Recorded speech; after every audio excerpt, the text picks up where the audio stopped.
Lord, greetings. This is Gillesmansillon. I thought I'd make a video to continue to speak about this process that we're going through. There is a great deal that is coming about for everyone as we conclude this 7-year cycle after the end of the Maya calendar. We're going to officially the great change are going to be coming in 2020. But for now, we are asked right now to move into this field of acceptance and. For I feel like a lot of elation, I feel a lot of excitement of what Spirit is showing me. There's going to be a great celebrations that are becoming, a lot of freedom, a lot of joy, a lot of creative potential. I'm going to soon be able to bring all those messages into the mainstream medias, and there is this inner process of transformation. As we work towards on ourselves, we're going to be able to retrieve all kinds of new amazing powers from within ourselves. So it's going to be very, very exciting. I wanted to speak about the emergence of the superego. First I need to define the ego, the alter ego, and the superego. I'm not going to talk about it in the sense that Freud used to talk about it. Sigmund Freud was a brilliant man, but I'm not a Freudian, but but I do recognize him two wonderful things that he brought. He brought the fact that dreams are essential to the consciousness, that so much can be revealed through dream, and that sexuality was essential in human experience. Yet I do not have those complex. For Freud was a very complex person. He had all those deep complex with his mother, and he thought everybody had to have that because that was his own personal frequency. So I'm not and also there was Friedrich Nietzsche that spoke of the superego, and so spoke Zoroaster. But what I want to define is that the ego is the individualized mortal personality. It's something that we need to let go in order to move into the universal spiritual self. And the alter ego, some people have very strong alter egos. This is the critical mind. This is always criticizing, always putting ourselves down. And so we want to let go of those two aspects and move into a more spiritual ego, which is recognizing the individuality of our soul. It is our personality that will evolve, and this superego is fully aligned with our spiritual self. It's fully aligned with the will of God, the highest good of all. And so we wanna be in union with Spirit, to continue to accept the fact that we are individuals, but we do not want to take ourselves too seriously in order to allow this higher wisdom to emerge from the heart and enlighten our way. When I said to speak about, for it is very romantic time right now, and when we fall in love with someone, sometimes love can be reciprocated or not reciprocated. It's something that I fuel literature forever, or even movies. It's all about that, mostly about that. Of course, there is war and some kinds of things in the movies as well, but love and romance is essential to the program of human experience. And sometimes when love is not reciprocated, we can become obsessed. I've had those experiences. Now I'm evolving beyond that, but it is because we're disconnected from source. We feel like only that one person can bring us back to the alignment. And the idea of falling in love, also the word falling in love is we want to put it in our mind that we want to rise in love. We want to rise in love, and that is about connecting to source. When we connect to source, we rise in love, and we can never fall again. We're moving from conditional to unconditional love. We're learning detachment, and we can still fall in love. We can also attract true love into our life, but it is no longer about being dependent. But before we ask to find this true love, we want to find our true essence. The more we can fulfill ourselves with our own love, the easier our relationship will be, and we won't be insecure in relationship to the relationship as well. It's because this inner love, once we find it, we'll always have it. It will continue to grow. And our relationship, no matter what the best intentions are, we never know if it will last. For people get married and they make those vows, we'll always be together till the end of our life. But there is divorce. Many people are divorcing. That means that whatever vow they make, we cannot know. We can only know now. Now this is how we feel, and we love each other. We hope we're going to continue to feel that way. And some people are married, they feel like they possess each other, and they make those vows. So it's like I own you, you own me, and then they hate each other, but they keep owning each other. So it's better to let go. If the relationship doesn't bring you joy or happiness, then it's better to let go and part friend than to move. In France, there's a lot of violence, in domestic violence. It's completely unacceptable, and there's no love, no respect. You let go and you move on to the next level of relationship. But once you find your inner love, you can, within yourself, you can attract that true love, and hopefully a relationship that will last and continue to mystify your mind for the rest of your life. I'm going to pull a few cards, for it is a very romantic time. We hope that we are able every day to continue to cultivate this inner love, and to share this inner love with others, and to be open to romance and play and fun and enjoyment. For wonderful cards. We have a similarity in relationship to some of them are very similar, but they're in a different position as in the French reading. So the situation is the pillar of light. It's the pillar of light. It's enlightenment. It is the power of Shiva and Shakti. It is Shiva, but it's Shiva that's rising up to Shakti. It's like the Kundalini that is rising. So it is a great deal of new empowerment, and we have the two most powerful cards of the Tarot next to each other, which is the Ace of Wands and the Sun. That goes around it is the phoenix heart, the ability to be reborn from so there's all kinds of amazing potential, and what we see before us is the island of jewel. It is the ability to make our dreams come true, to manifest all kinds of magic and miracles. What we have in our subconscious. Our past is self-created. It is the lotus flower. It is the cause and effect that come together. It is the love, the heart opening. Right now, we are still in the need of finding this self-preservation. We still have to find we have found this place within ourselves where we can feel safe within, and because the outer world is not always as yet perfect as we wish it. So we still have this need to find this self-preservation, this asylum inside of us. What comes to us in the near future is letting go of the ego. It's let the ego. So it's about letting go of all our individual, the negative ego, all the things that are critical, and all the things that are no longer supportive of this higher good. There are certain things that we want to forgive ourselves for all the time we've wasted in not following the heart, but now all those things are disempowered. So we want to move and accept that, and have the courage to overcome whatever obstacle we still have that could prevent us from moving forward. Like on a bicycle, you gotta move forward. What this is our strengths. It is us. We are the hot seat. It's the seat of the emperor. It's like assuming the responsibility of our thoughts, of our words, of our energies. There are certain things from the Stoic perspective. There are certain things that we have to assume. There is 3 points of wisdom: to let go of those things that are outside of our power, to change whatever is within our power, and to decipher between what's within our power and not within our power. All those things within, it's certain things within that we have power over. There are certain things without we do not have power over.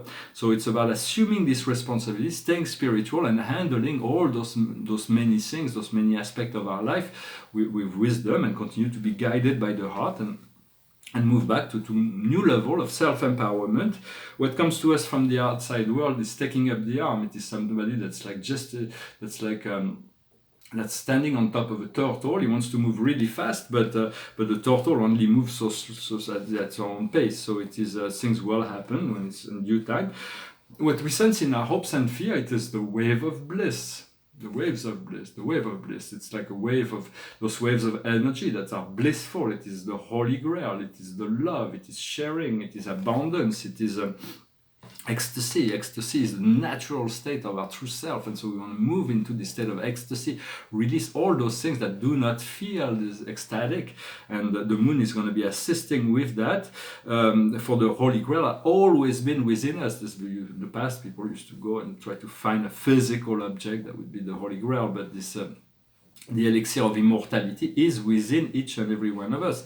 We just need to create the condition where our mind can open, our spirit. Mind is empty enough so our spirit can actually unfold the knowledge and allow that to connect, but love, it's like to think less and to feel more and to connect to those waves of bliss that are coming, and the outcome is it's Soma, is the moon, it is the test, it is the challenges. We have to pass through this valley of the shadows in order to find the light. That, like Dante in the Divine Comedy, he has to go through the whole circles of hell in order to find the light on purgatory. Then he finds, when he travels all those spheres, he finds eventually the paradise, the upper plane of the astral plane, and he's got guide, and he's got Virgil at first, the great poet Virgil.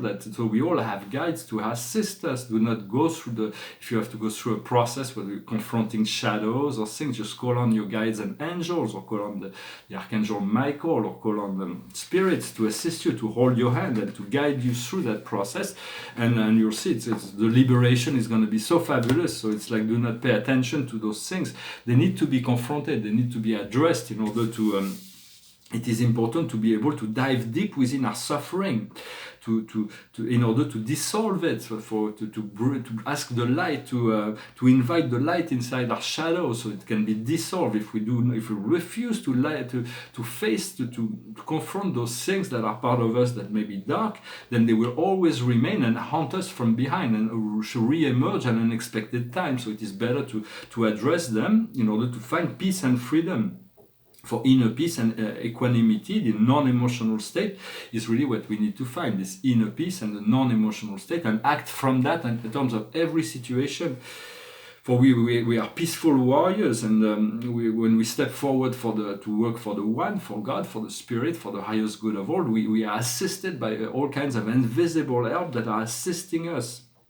We want to become a collective one, an army of peaceful warriors, and then we'll become very powerful. We're going to be able to dissolve the matrix. But we need to be aware of all that. Call on the archangels to assist. Also, we need to understand that certain of these old aspects that we used to certain things that we know we're not supposed to do, but we're doing anyway. If we stop nourishing them, if we stop practicing them, they're going to be disappearing. If they come back into our mind, it's because the whole process is because we've been cultivating it. But if we stop now, it's going to be erased forever, and we're going to be able to move to a new stage of our life. And so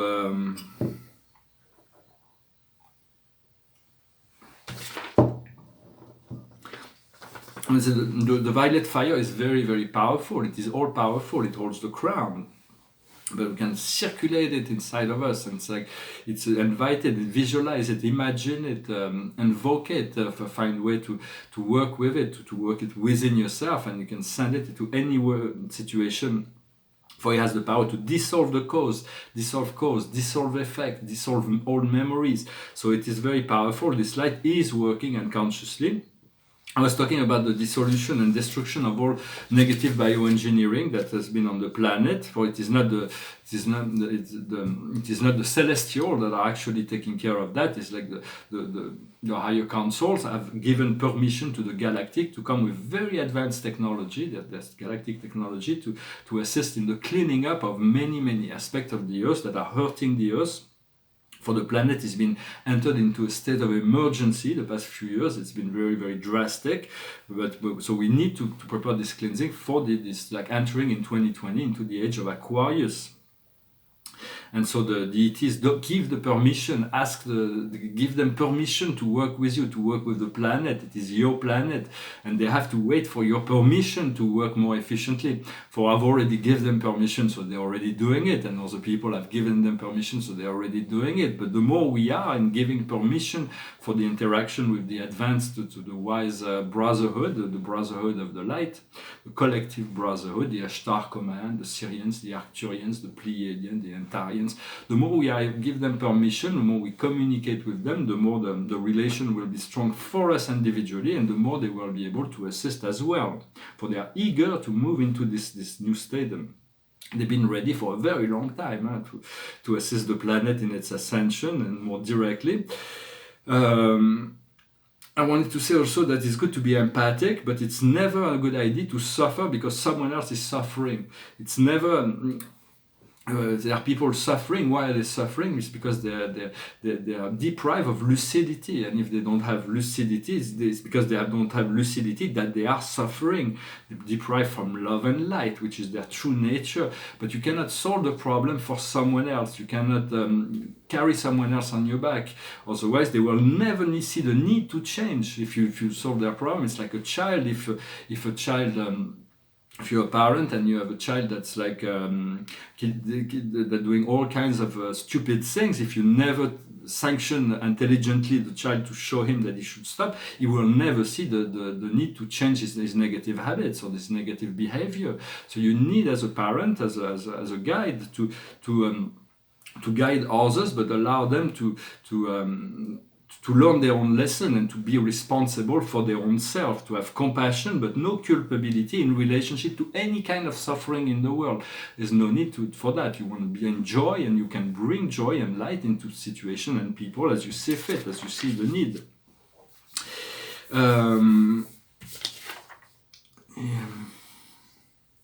Just taking some notes. Right now we want to sleep as much as possible. When we sleep is when we can recuperate, integrate. We do not have the critical mind, so we integrate faster, but we have responsibility in the earth plane. So for a while I've been sleeping like very strange sleeping patterns. For some time we may have that, like sleeping 2 hours, waking up for 2 hours, then sleeping 3 hours, and for like months I would sleep like 5 hours a night, which is very difficult, but it is what my spirit is calling me to be awakened with this energy. But in essence, we want to sleep as much as we can, in relationship to our schedule, of course, but to recuperate, to integrate, to know that we are all connected eternally. Everything is connected to everything else eternally. So we may be affected by negative thought patterns that come from the collective, and those who are not aware of that may receive those energy into their field and believe it comes from them and become completely insane, do unthinkable act, or so be aware. If you have some negative energy, negative thoughts that come into your mind or anything, just let it pass. Breathe, send the violet light into it, but do not identify or and associate with those negative energy that may still flow. The more we connect to the light of source, the love of source, the more those energies cannot penetrate us. We will be able to see them, but they will not go through us. They will go around us, and we'll be able to assist from the outside. But since we are all connected to the one, everything that is part of the transmutation of all the energies of the human collective, we may be called to assist. This is what the card of the moon that was in the last, that is part of the process. We are going through this process collectively. And for understanding your well-being and your needs come first. This is very important. It is the best way is to show the example, but not to when you're presenting ideas, like you're serving food to someone, but it's not for you to chew the food for them or to digest it for them. Everybody's got to choose what they eat and how they digest it. It's like it's a very personal process. Everybody's got the creator within, and everybody's got guides. Everybody's got a higher self. Just making them aware that they have to become responsible and not do the work for anybody else. For otherwise, you deprive them of their creatorship potential as well. And so to understand, the earth is living. It's a living entity. It's a beautiful living entity. It's very rich, and the more you recognize all those life forces within nature, the more we are able to reconnect as well. Of course, if you're called to assist from your heart, you always send good thought into the collective, good thought into energy, good thought into situation. Send your light and love into situation without attachment to result. I was watching it was just funny I was watching on Instagram, there was this photo of from the 1970s. It was from the first Star Trek series of James Kirk and Mr. Spock, and they were holding it was in the 1970s already, they were holding this panel that says, before looking for life on other planets, why don't we stop destroying life on this one? So this awareness has been going on since it's been going on for a very long time. We've been aware of the need, but now it's becoming more collective, and this need to awaken, to realize that life is precious, that we should be keeper of life within Yet there is no, it is really our own well-being that comes first. We cannot do anything for others until sometimes we feel like we're really not in a comfortable emotional position. So if we go to serve others, it removes our mind and consciousness from our problems. So that means taking care of ourselves by serving others. Service will continue to be the richest of all experience. Yet it is always our own well-being. It is only when we feel with love, feel with joy, feel with light that we are fully able to serve others. When we have this peace inside, we can assist in bringing other people into this state of peace. I'm not sure if did I read those cards of the Akash. I'm not sure. So the highest wisdom is the Father. What we need to understand is the great priest of priestesses, a return to finding our own power, our own truth. What we need to do is the wish. Whatever we have wished for, whatever we have promised, we want to align with this frequency. And the outcome is biblical. The transformation is going to be a biblical magnitude, really. And so, because for now there's going to be some great change on the outside, but I know there is some great change inside as well. It's great, amazing powers that are coming into alignment. And so I'm going to pull one more card and sing a song. Those paintings, here it's portrait, but I call it the God Self, because I couldn't see how to call it. It's like this head, this beautiful head of this blue aura that's standing on this infinity. So it's like my God Self. It's signed on day 19, and I think it's a spectacular painting. It's going to be properly framed, a nice frame on paperwork. It's like makes the whole difference. But for now, I'm just like inventory them. I'm just going through this, and this is part of in 2008, 2009. I did all kind of metacosmic paintings. This is a symbol. It's the home. The home is an inaudible sound. It is a sound that holds the 0 points. It is a sound. Everything that is material and even the light of all the submatrix of 12 dimensions is held together by this eternal home. So it's a very, very sound that is below everything. It's on the 0 points, below the first dimension. It is the 0 dimension. And here it is like it's symbolized here, and there's this great explosion. It's like a big bang, and it's like it eternally holds this frequency, eternally hold this home. That's where this song has been used, and it's also the symbol that symbolizes on our chakra. It crowns us. It is the crown, although it's the base and the crown. It is the connecting links between them, and this is kind of a nice painting, very explosive, very dynamic. And I've re-sing this song. It's a French song in a French reading and French video, and I thought I put this bit by random. It's about the Big Wheel. It's called. It's a trip-hop song of this great band called Massive Attack. It goes like this: the big wheel keeps on turning on a simple line, day by day. The earth spins on its axis. One man struggles while another relaxes. There's a hole in my soul like a cavity. Seems that the world is out just by gravity. The wheel keeps turning, the sky is rearranging. Look, my son, the weather is changing. I'd like to feel that you could be free. Look up at the blue sky beneath the tree. Sometime again you turn green and the sea turns red. My son, I say, the power of reflection over my head. The big wheel keeps on turning on a simple line, day by day. The earth spins on its axis. One man struggles while another relaxes. We sung about the sun and danced among the trees, and we listened to the whisper of the city on the breeze. You cry in the most in a lead-free zone, down within the shadows where the factories drone. On the surface of the wheel they built another town, and so the green comes tumbling down.